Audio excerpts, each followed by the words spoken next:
26 మంది చనిపోతే మత ప్రాతిపాదికని చంపినా కానీ మన సెక్యులర్ వాదులు, సో కాల్డ్ సూడో సెక్యులరిస్ట్, వాళ్ళు ఏం మాట్లాడుతున్నారు? మతవాడికి చంపలేదంటారు. చనిపోయిన మధుసూదన్ గారి భార్య, అందరూ వాళ్ళ అబద్ధాలు చెప్తారు. వాళ్ళు పాకిస్తాన్ని ప్రేమిస్తా అంటారు. వీళ్ళందరూ ఇక్కడ భారతదేశంలో కూర్చొని మీరు పాకిస్తాన్ని ప్రేమిస్తుంటారు. మొన్న కొంతమంది నాయకులు డిబేట్లో మాట్లాడుతుంటే చూస్తున్నాను.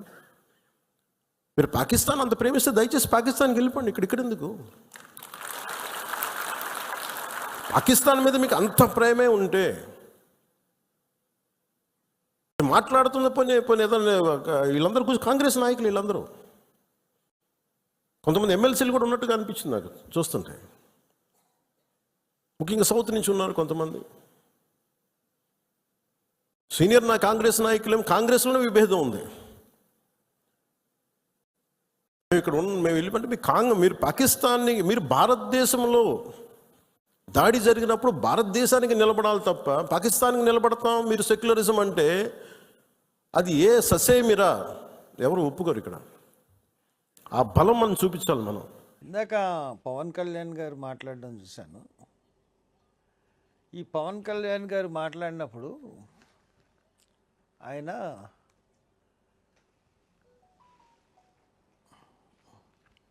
మధుసూదన్ కుటుంబానికి 50 lakhs అనౌన్స్ చేశారు. చాలా సంతోషం అనిపించింది. ఆయన పార్టీ మొత్తం మీద 50 లక్షల కుటుంబానికి సాయం చేస్తామని ప్రకటించారు. చాలా సంతోషం. బట్ దాంట్లోనే కాంగ్రెస్ పార్టీని విమర్శిస్తూ ఉన్నారు. కాంగ్రెస్ పార్టీనే కాకుండా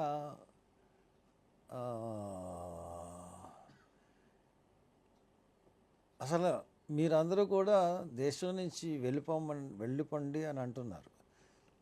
పాకిస్తాన్ని ప్రేమించేవాళ్ళు ఎవరన్నా ఉంటే, పాకిస్తాన్ అనుకూలంగా మాట్లాడేవాళ్ళు ఉంటే వెళ్ళిపోమంటున్నారు.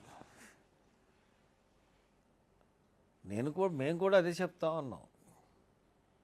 మనం పర్టికులర్గా మళ్ళీ అనిపించి కాంగ్రెస్ వాళ్ళు ఇది అంటున్నారు, కాంగ్రెస్ వాళ్ళు కొంత పాక్ని సమర్థిస్తున్నారన్నట్టుగా మాట్లాడారు. ఆయన చాలా పొరపాటు. పవన్ కళ్యాణ్ గారు, మీకు ఎంత దేశభక్తి ఉందో మా అందరికీ అంతకన్నా ఎక్కువ దేశభక్తి ఉంది.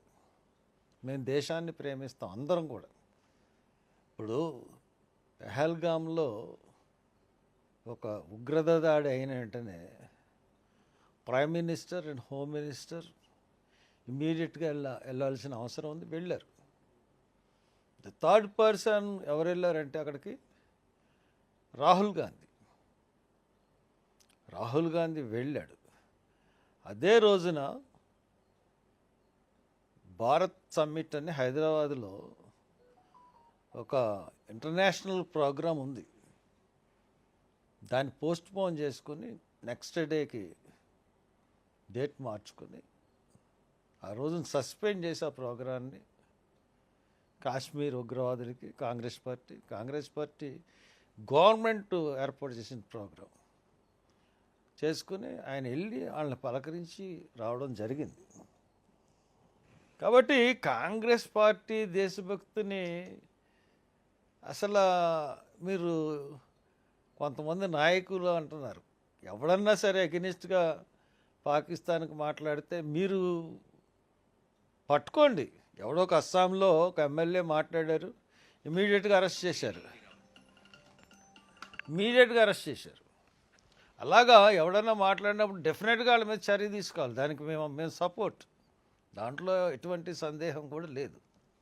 కానీ మీరేం చేశారంటే, మీరు ఇప్పుడు దాకా కాశ్మీర్ సందర్శించలేదు. ఈ దాడి ద్వారా హిందుత్వాన్ని పెంచాలి అన్నట్టుగా మాట్లాడుతున్నారు. మీరు ఒకళ్ళు, అనురాగ్ ఠాకూర్ ఒకడు.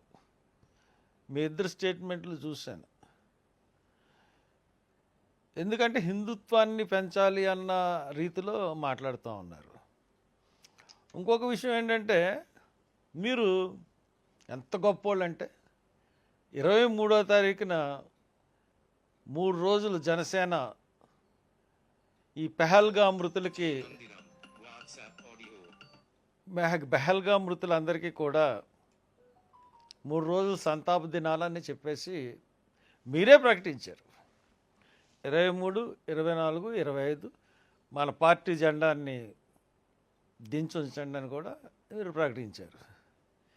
కానీ 25న మీరు పిఠాపురంలో శంకుస్థాపనలు చేశారు, కుట్టు మిషన్లు పంచారు, ఎన్నోటికి ఓపెనింగ్లు చేశారు, బోల్డ్ అభివృద్ధి కార్యక్రమాలు చేశారు.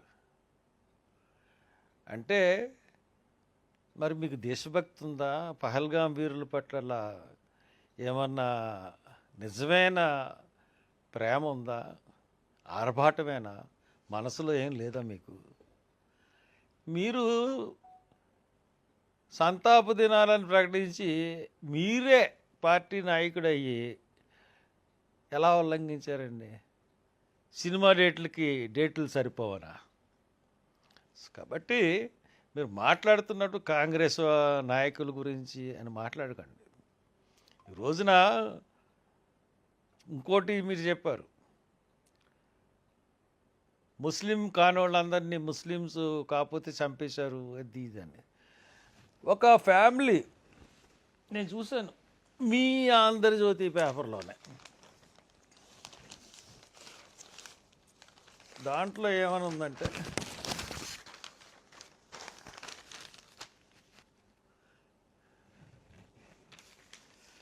ముసాఫిర్ సమీర్ నా ప్రాణాలు కాపాడారు. ఆమె కేరళకు చెందిన మహిళ, పేరు ఆరతి మేనన్. హిందువేనండి. ఆరతి మేనన్ అంటే క్రిస్టియన్ కాదు.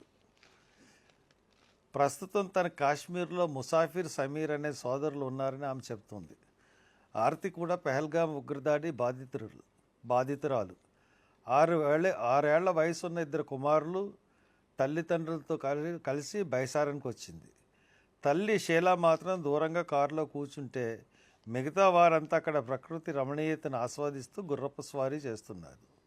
అయితే ఆరతి కళ్ళెదుటే తండ్రి 65 ఏళ్ల రామచంద్రన్ను ఉగ్రవాదులు కాల్చి చంపారు.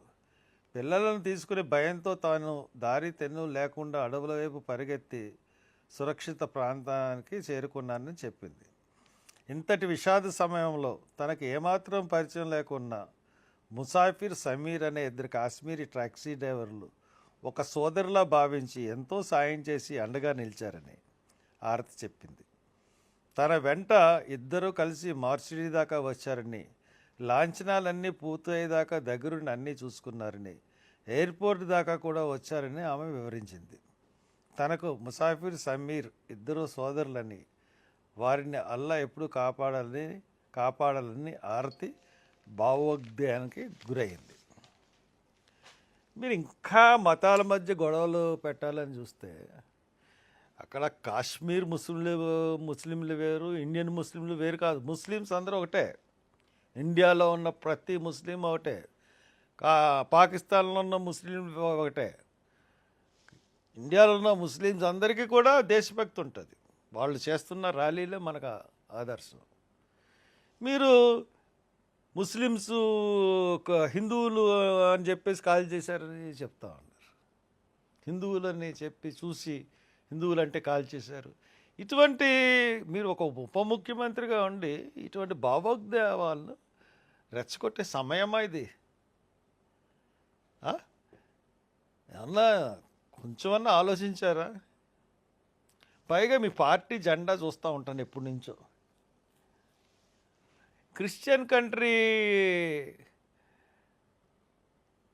జెండాని ఈయన రంగు మార్చి పెట్టుకున్నాడు ఏంటి అని అనిపిస్తూ ఉంటుంది.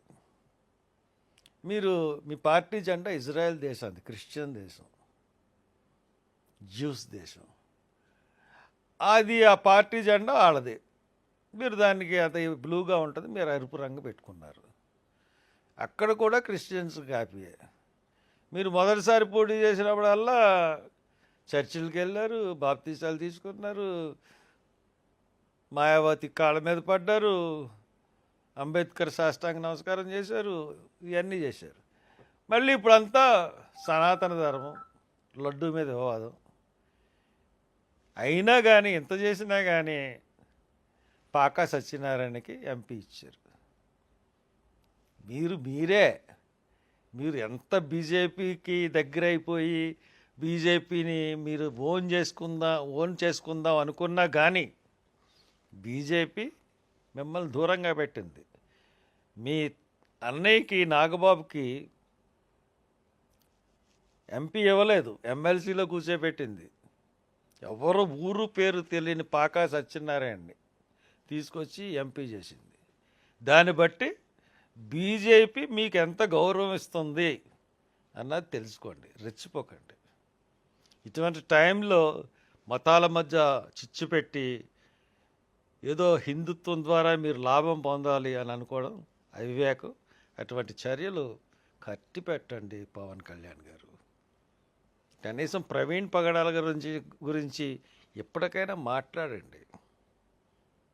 అచ్చా యాక్సిడెంటా మాట్లాడండి. Thank you.